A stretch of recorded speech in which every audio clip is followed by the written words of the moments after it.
Les dirigeants mondiaux et les médias qualifient l'attaque de la Russie contre l'Ukraine d'un des actes de guerre les plus dangereux depuis la Seconde Guerre mondiale.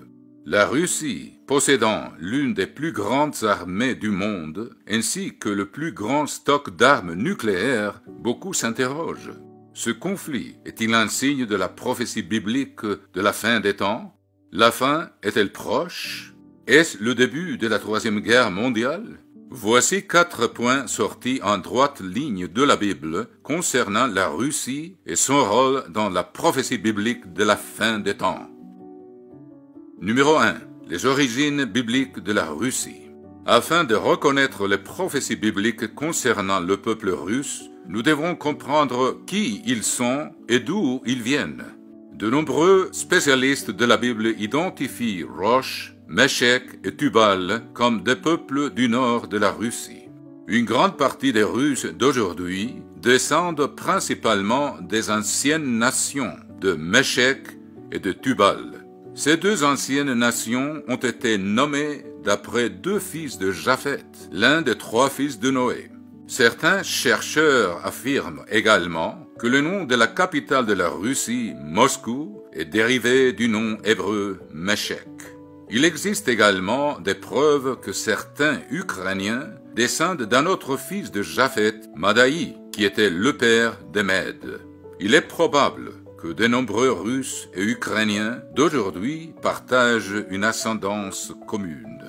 Pour plus de détails concernant les origines de ces nations, consultez l'article approfondi du Monde de demain, Quel avenir pour la Russie, en cliquant sur les liens dans la description. Numéro 2. La Russie jouera-t-elle un rôle dans la prophétie biblique de la fin des temps?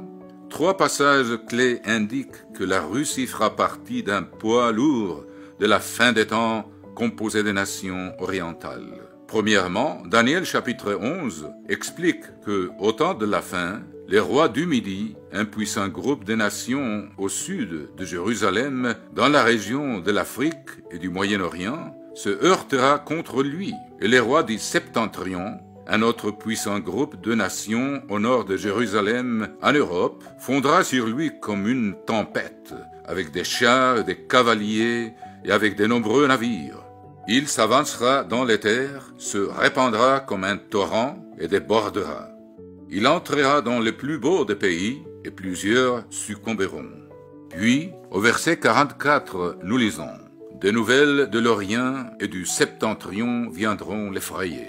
Et il partira avec une grande fureur pour détruire et exterminer des multitudes. » Deuxièmement, Apocalypse 9, 13, 16 révèle « Le 6e ange sonna de la trompette, et j'entendis une voix venant des 4 cornes de l'autel d'or qui est devant Dieu, et disant au 6e ange qui avait la trompette, « Délie les 4 anges qui sont liés sur les grands fleuves, l'Euphrate, et les 4 anges qui étaient prêts pour l'heure, le jour, le mois et l'année furent déliés afin qu'ils tuent le tiers des hommes. Le nombre des cavaliers de l'armée était de 2 myriades de myriades. J'en entendis le nombre. » Troisièmement, Apocalypse 16, verset 12 dit « Le 6e ange versa sa coupe sur les grands fleuves, l'Euphrate, et son eau tarit pour préparer la voie aux rois qui viennent de l'Orient. Un puissant groupe de nations à l'est de l'Euphrate. » Ces 3 passages, parmi d'autres, révèlent des détails étonnants concernant la géopolitique de la fin des temps. Ils montrent qu'une grande puissance européenne, les rois du Nord, combattra une autre puissance du sud de Jérusalem, les rois du Sud. Après, le roi du Nord sera troublé par de nouvelles de l'Est et du Nord, c'est-à-dire une autre puissance composée de pays situés à l'est et au nord de Jérusalem et de l'Euphrate. Ensuite, nous voyons qu'au retentissement de la 6e trompette, une gigantesque armée de 200 millions de soldats se rassemble à proximité du fleuve Euphrate. De toute évidence, une armée de cette taille gigantesque, avec son emplacement à l'est et au nord du fleuve Euphrate, est une forte indication que des nations puissantes avec d'immenses populations composeront cette armée appelée les rois de l'Est. Des nations telles que l'Iran, la Chine et la Russie correspondent à cette description. Un peu plus tard dans le temps, lorsqu'un ange déverse le 6e fléau, le grand fleuve Euphrate s'assèche miraculeusement. Cela prépare la voie pour l'armée de 200 millions de personnes et les rois de l'Est à se ruer vers Jérusalem pour l'ultime bataille finale contre Jésus-Christ qui revient avec ses armées. Numéro 3. La Russie lancera-t-elle une attaque nucléaire?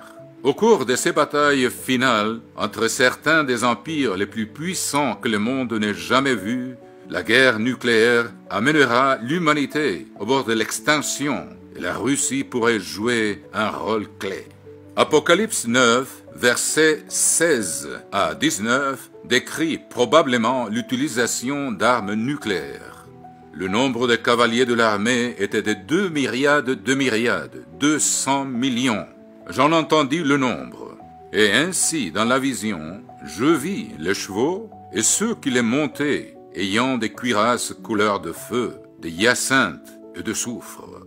Les têtes de chevaux étaient comme des têtes de lions. Et de leur bouche, il sortait du feu, de la fumée et du soufre.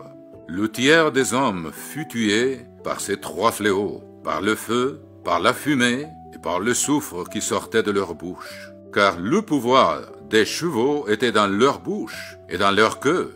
Leur queue était semblable à des serpents ayant des têtes, et c'est avec elles qu'ils faisaient du mal. Cette description du feu, de la fumée et du soufre indique l'utilisation d'armes dévastatrices. Un tiers de l'humanité restante sera tué par la puissance destructrice de cette armée, étant les armes connues les plus meurtrières créées par l'humanité jusqu'à présent.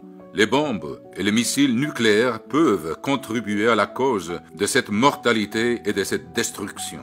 Notamment, ce sont les Russes qui testèrent l'arme la plus dévastatrice de l'histoire. En 1961, au cours de la guerre froide, l'Union soviétique testa une arme nommée Tsar Bomba, la reine des bombes en russe. Il s'agissait d'une bombe thermonucléaire qui explosa au-dessus d'une île de l'océan Arctique et qui était 3800 fois plus puissante que la bombe atomique larguée sur Hiroshima pendant la Seconde Guerre mondiale. Ce fut l'explosion d'origine humaine la plus puissante jamais observée. Et en ce moment, la Russie possède plus d'ogives nucléaires que tout autre pays dans le monde. La méchanceté collective de l'humanité, avec ses technologies avancées, l'amènera littéralement au bord de l'annihilation. Jésus prophétisa ce fait dans Matthieu 24, versets 21 et 22, en décrivant les événements précédents de peu son second avènement comme le pire moment depuis le début du monde. Car il y aura alors une grande tribulation telle qu'il n'y en a point eu depuis le commencement du monde jusqu'à maintenant et qu'il n'y en aura jamais. Et si ces jours-là n'avaient pas été abrégés, nulle chair ne serait sauvée, mais à cause des élus, ces jours seront abrégés. Le retour de Jésus-Christ est le seul espoir pour l'humanité de survivre à sa propre méchanceté et à sa violence. Numéro 4. La guerre entre la Russie et l'Ukraine est-elle le début de la fin des temps? En bref, non. Bien qu'elle puisse être un catalyseur des prophéties que nous avons déjà mentionnées, elle n'en est pas l'accomplissement. Comment le savons-nous? Parce que d'autres prophéties doivent d'abord s'accomplir. Le livre de l'Apocalypse décrit la séquence des événements de la fin des temps en commençant par les 4 cavaliers.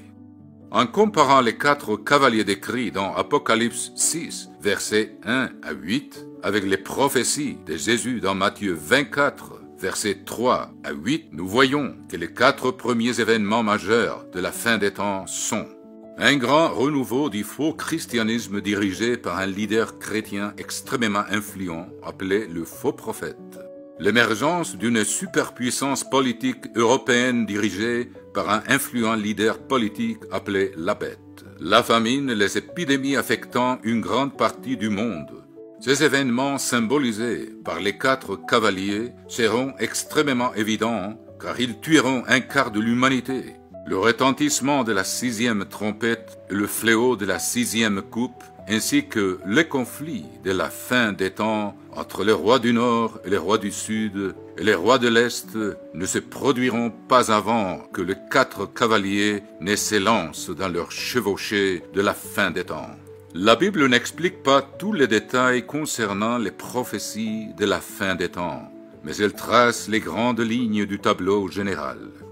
Nous pouvons voir dans la Bible que la guerre actuelle entre la Russie et l'Ukraine, bien que très tragique et donnant à réfléchir, n'est pas la fin du monde, car plusieurs autres événements doivent d'abord se produire. Par exemple, les prophéties suivantes de la fin des temps vont continuer à se développer.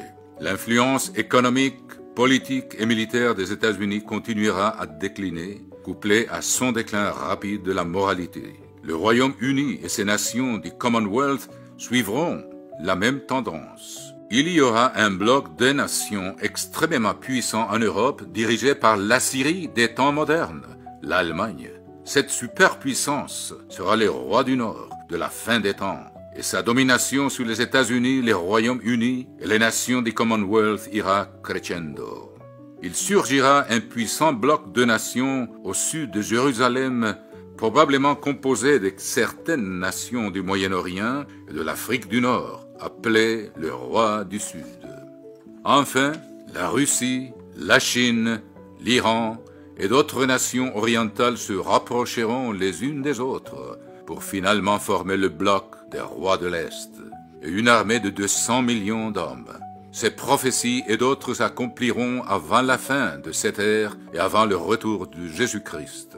Jésus a bien dit à ses disciples, « Veillez donc, car vous ne savez pas à quelle heure votre Seigneur viendra. L'heure précise est inconnue, mais il a donné des signes et a dit, « Quand vous verrez toutes ces choses, sachez que le Fils de l'homme est proche à la porte. » Si les vrais disciples continuent à surveiller les signes de la fin des temps indiqués par Jésus, ils sauront quand la fin se rapproche. Si vous êtes nouveau sur cette chaîne, nous faisons ces vidéos pour expliquer des sujets bibliques d'une manière facile à comprendre, parce que nous croyons que la Bible est le fondement de la vérité et que tout le monde devrait la connaître. Alors, donnez-nous un like et aidez-nous à répandre la parole. N'oubliez pas de vous abonner à notre chaîne. Vous y trouverez d'autres vidéos de ce type et d'autres traitant de différents sujets bibliques. Si vous voulez partager avec des personnes qui sont disposées à recevoir les enseignements clairs de la Bible, alors c'est l'occasion de le faire. Et si vous voulez en savoir plus sur la séquence des événements de la fin des temps, regardez notre vidéo « Chronologie des événements de la fin des temps ».